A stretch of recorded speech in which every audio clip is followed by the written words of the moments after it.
Iowa's fourth-ranking Republican in the Senate because of an extramarital affair.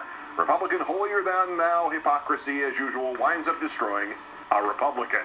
That's next, but first time countdowns over two stories. Tonight's worst persons in the world. The bronze, shared by Republican Congressman David Dreyer, Pete Hoekstra, and John Culberson. They are comparing themselves to the oppressed bloggers, tweeters, and voters of Iran. Dreyer at a congressional hearing. I wonder if there isn't more freedom on the streets of Tehran right now than we're seeing here. Ask that of one of the guys in Tehran with a bullet through his thorax. Hoekstra by Twitter. Iranian Twitter activity similar to what we did in House last year when Republicans were shut down in the House. Absolutely, since you're both using Twitter. Culberson, oppressed minorities include House Repubs. We are using social media to expose repression such as last night's D-clampdown, shutting off amends. Honest to God, boys, this oppressed minority crap, this martyrdom stuff, is not only childish and delusional and embarrassing, but it is an insult to real oppressed minorities in Iran and elsewhere. You know, the people who are getting shot at. Not you Republican fat cats whose suffering consists of having to get the second, fourth, and sixth best parking spaces instead of the first, third, and fifth. The runner-up, Newt Gingrich, his latest column full of delusions and self-congratulations includes his nugget from history that he hopes will guide us through these perilous times. If you go to the National Archives, you will find the words that are fundamental to America written in the Declaration of Independence. We are endowed by our Creator, and this is in quotes, mind you, with certain inalienable rights, among which are life, liberty, and the pursuit of happiness, unquote. Actually, you won't find that, because that's not what the Declaration of Independence says. It says, we hold these truths to be self-evident, that all men are created equal, that they are endowed by their Creator with certain unalienable rights, that among these are life, liberty, and the pursuit of happiness. Wow, close, Newt. It's too bad there's no place you could verify a quote that you think is in the Declaration of Independence that you have, in fact, pulled out of your own backside. Speaking of which, our winners, the Fox News Channel. Well, we're assuming that's who the President of the United States meant in this interview with John Harwood of our sister station, CNBC.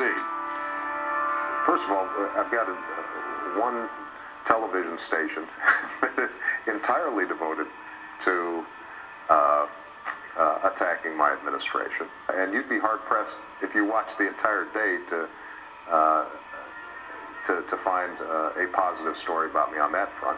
You know, Mr. President, you could just call them by one of their many pseudonyms. Fixed News, Fox Noise, Cluster Fox.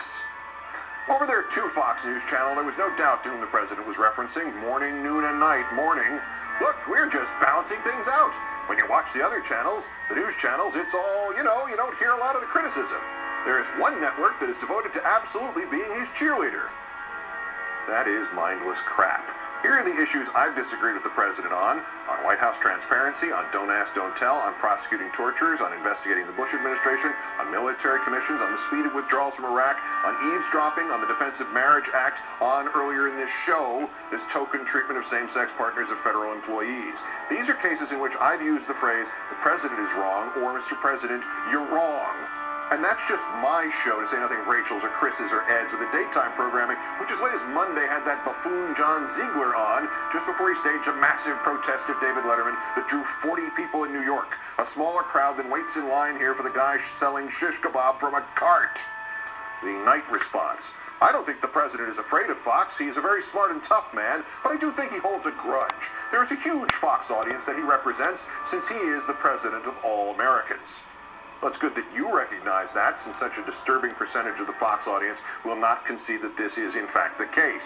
Fox News, which is not only a political entity, but probably more of a political entity than is the Republican National Committee right now, only it's fraudulently disguised as some sort of news organization.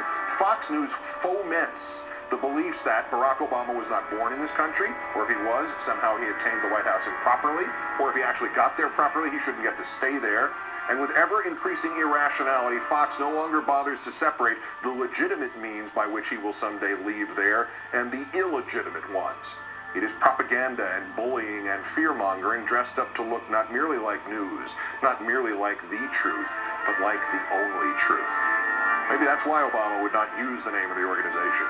He couldn't call it the Fox News Channel without bursting into laughter.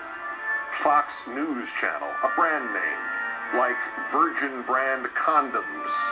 Today's worst persons in the world.